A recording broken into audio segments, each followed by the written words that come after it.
The night held its breath. Can you feel it? Even now, across the centuries? The very air in the Sultan's chamber, thick with the scent of jasmine and impending doom. Not a sound dared escape the heavy velvet drapes, save for the rustle of the wind beyond the lattice, a whisper against the stone that seemed to carry secrets across the Bosphorus. Here, beneath the vast, silken canopy where the Sultan himself lay, the line between life and oblivion was as thin as a single strand of spun gold. It was a night woven from shadows and silence, designed to erase all traces. A night when the thread of a life might snap, unseen, unheard. Or perhaps when the first seeds of a monumental madness were sown, watered by ambition and fear. They say it was a drop of poison, slipped into a goblet of chilled sherbet. A simple, elegant solution for a problem deemed too great to endure. But what if the intended recipient was not the one who drank? Ah, the cruel jest of fate, or the precise, cold calculation of a mind far more dangerous than any sorcerer. Look closely, beyond the flickering oil lamps, past the guards posted at the antechamber door, their senses dulled by routine. No one saw, no one heard. But I, from my vantage point, behind this silent pillar, I tell you, the air itself shivered with intent. The dynasty hung in the balance, a colossal beast fed by blood and betrayal. And in its shadow, the game was played, not by men in steel, but by women in silk. Their weapons not swords, but whispers, and the calculated placement of a single, fatal ingredient. This was no ancient sorcery, no dark enchantment summoned from forgotten texts.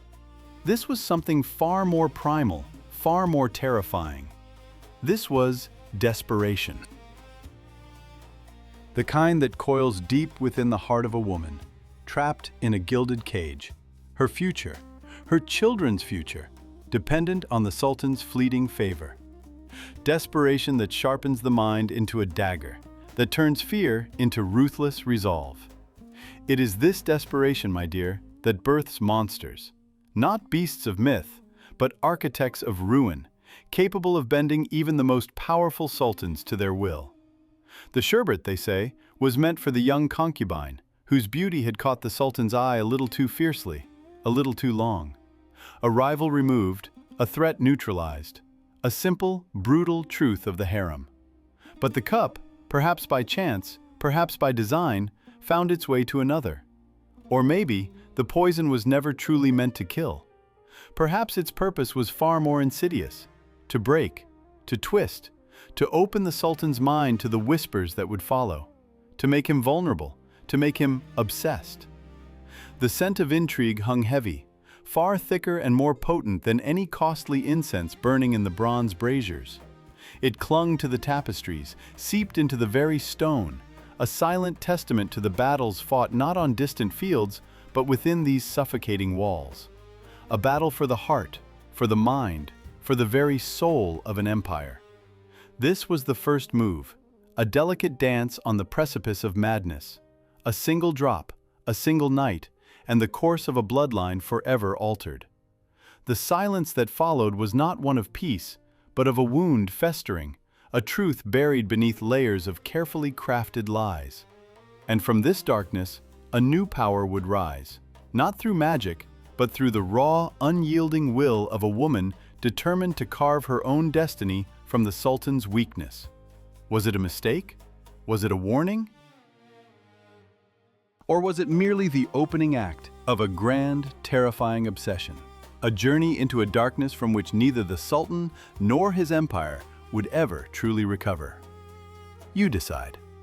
Listen closely, for the whispers in these stone halls carry more truth than the grand pronouncements made from the throne. They speak of a time when the Sultan's harem was not merely a collection of beauties, but a perfectly calibrated instrument of the dynasty. A golden cage, yes, but one meticulously crafted, its bars gleaming with generations of tradition, its silence enforced by 1,000 watchful eyes. Here, every breath was measured, every step a calculated ballet of subservience. The very air was thick with expectation, with the weight of the bloodline it was meant to secure. You see, my dear, the downfall of empires rarely begins with the clash of steel on distant battlefields. Often, it starts with a subtle shift, a barely perceptible tremor within the most sacred, most guarded spaces. And in this gilded prison, where the only allowed sound was the soft sigh of contentment or the gentle rustle of approved silks, one day, a sound too loud, too audacious, dared to pierce the ancient silence. It was not a scream of rebellion, nor a defiant shout. It was merely the sound of silk, yes, but silk that moved with an unfamiliar freedom, that announced its presence instead of melting into the background. It belonged to her, a woman who carried herself not with the practiced grace of a seasoned concubine, but with an untamed fire that burned beneath a deceptively calm surface. She was a disruption, a discordant note in the harem's symphony, and her arrival was less an entrance and more a seismic event. The other women, accustomed to the delicate dance of veiled glances and whispered rivalries, felt her presence like a chill wind. She did not strive to be noticed. She simply was. And in a place where existence itself was a performance, her authenticity was a weapon. She did not seek the Sultan's gaze with overt coquetry. She captured his mind through an unspoken challenge, a depth in her eyes that dared to reflect his own power rather than merely adore it. This was not love, as the poets sing of it, blooming under a benevolent sun. No, this was a seed of obsession, sown in the shadowy corners of a powerful man's psyche. The Sultan, accustomed to absolute dominion, found himself intrigued, then captivated, by a spirit that refused to be caged, even within the confines of his golden world. It was a fascination born of curiosity, then desire, then something far more dangerous, a need to possess not just her body, but her very essence. This, my dear, was the true betrayal, not against a person, but against the very fabric of the dynasty. For centuries, the Sultan's affections had been guided by careful strategy, by the meticulous weighing of alliances and heirs. But with her, the rules began to fray. His usual dispassion gave way to a singular focus, a vulnerability that threatened to unravel the carefully constructed edifice of his reign. The whispers of the court grew colder, laced with fear and a dawning comprehension of the peril she represented. Then came the moment. A casual, almost imperceptible gesture, yet one that echoed through the marble halls with the force of a thunderclap. During one of the Sultan's rare, formal visits to the harem gardens, where every leaf was pruned and every bloom arranged for his pleasure, she let it fall. A scarf of the finest, most gossamer silk, imbued with her scent, a fleeting whisper of her presence. It drifted to the polished stone, a splash of vibrant color against the muted grandeur. And the Sultan, the formidable Padishah whose footfalls usually commanded absolute subservience, did not summon a slave to retrieve it. He did not even glance at an aghast eunuch. No, he bent. He, the shadow of God on earth, lowered himself. His fingers, accustomed to grasping the hilt of a scimitar or the seal of empire, carefully, almost reverently, picked up that scrap of silk. The world held its breath. The silence that followed was not the controlled quiet of the harem, but the stunned hush of a universe witnessing its own laws being rewritten. In that single, deliberate act, the ancient order began to crumble. The golden cage, built to contain and control, had found its destroyer. And the game, the ruthless game of queens for power and survival, had just begun to bare its teeth. The foundations of the bloodline itself had been shaken by a whisper of silk, a dropped scarf, and a sultan's unprecedented gesture. The air, once thick with the perfume of desire, now carried the faint, metallic scent of impending doom. The sultan's chamber, a stage for passions, had become an arena, silent yet seething. For her, the favored one, was no longer merely a woman to be envied, a temporary fascination, but a disease festering at the very heart of the dynasty. A direct, undeniable threat to the sacred bloodline itself. Do you truly comprehend the terror that seizes a mother, a sister, when the intricate tapestry of their existence, woven with threads of power, legacy, and survival, begins to unravel before their very eyes. The whispers began subtly, a rustle of expensive silk in darkened corridors, a murmured word exchanged behind the shimmering gauze of veils, carefully placed to reach the ears of those who would listen. And fear. But each whisper, seemingly innocent, carried the insidious weight of a stone dropped into a still pool, sending chilling ripples of fear and suspicion through every corner of the harem. They spoke of unusual potions, of strange talismans hidden beneath mattresses, of eyes that held an unnerving, almost unholy glint when the Sultan's gaze lingered too long. Dark magic, they hissed, the phrase a serpent coiling around her name. A terrifying accusation, one that could, with a single spark, turn the Sultan's adoration into an inferno of righteous rage, consuming everything in its path. Conspiracies, like venomous vines, began to intertwine, not in the open sunlight, but deep within the suffocating shadows of the palace. A broken seal on a seemingly innocuous letter, an urgent message intercepted, its true contents meticulously altered, its innocence shattered into 1,000 pieces of betrayal. A loyal servant, once trusted beyond question, now turned informant, his fragile conscience bought with a mere handful of gold, his silence purchased with a promise of protection. These were not battles fought with the clang of swords or the cries of warriors, but with deceit, with calculated cruelty, with the chilling precision of a surgeon's blade severing a life thread, leaving no visible wound, only absence. Remember the golden sherbet, my ladies? That cooling draught, sweetened with rose water and honey, once a symbol of hospitality, of peace, of shared joy. Now it became a chalice of oblivion. Who would truly suspect the gentle, jeweled hand that offered it? Who would dare to question the cooling sweetness that promised refreshment, but delivered only the profound, eternal silence? The rules of the game had shifted. It was no longer about winning the Sultan's heart, but about extinguishing a heart, silencing a voice, erasing a presence so completely that it might as well have never been. This was betrayal, delivered with a serene smile, cloaked in the finest silk.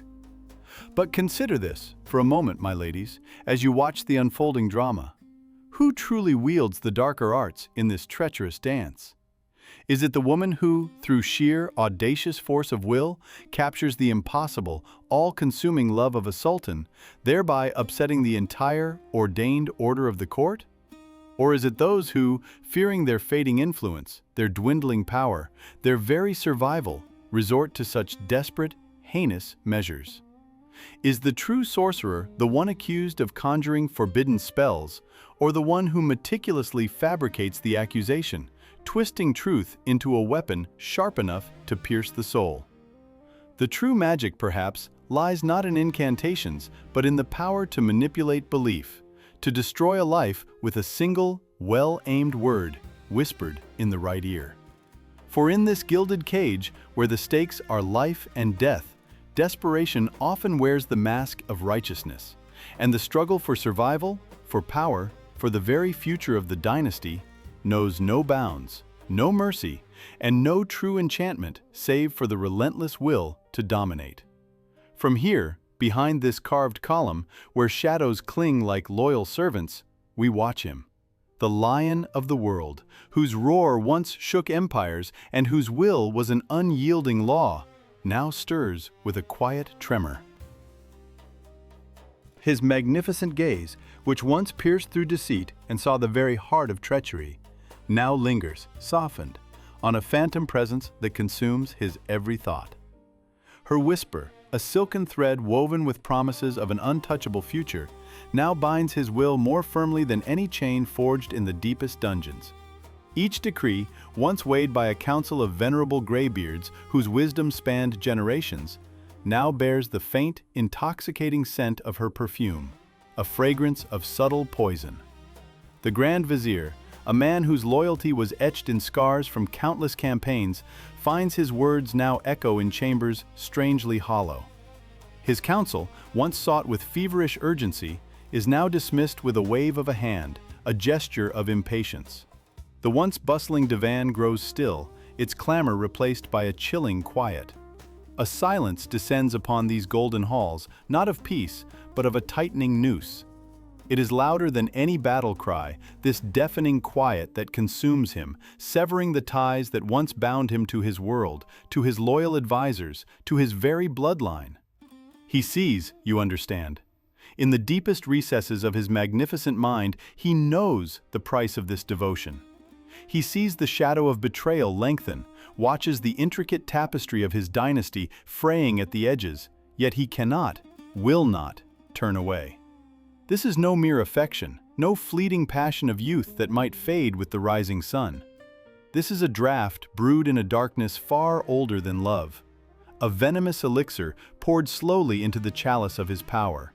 It courses through his veins, a relentless current, dulling the keen edge of his judgment, searing away the man he once was. The Sultan, who commanded legions and inspired terror in every corner of the known world, now stands as a gilded cage, his own heart its captive.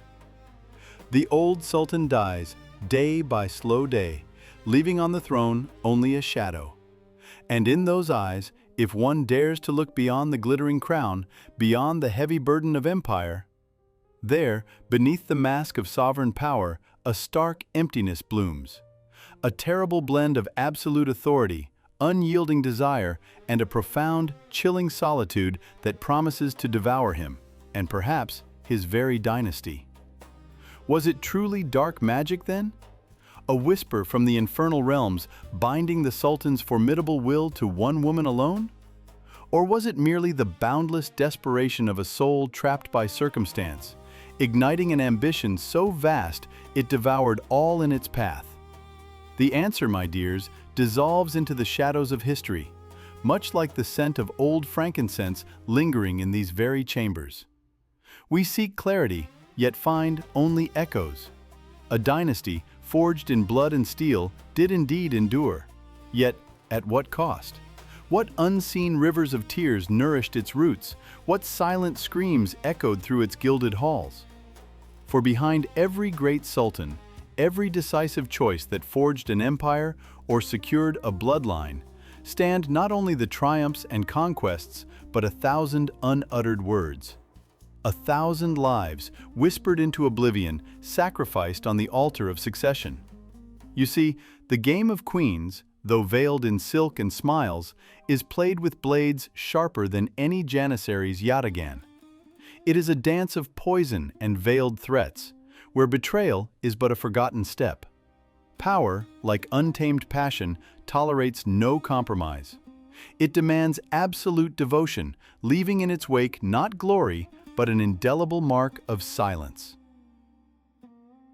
A crimson stain upon the very silk sheets of history, whispering tales of what was lost, what was gained, and the enduring shadow that falls upon all who dare to grasp the throne.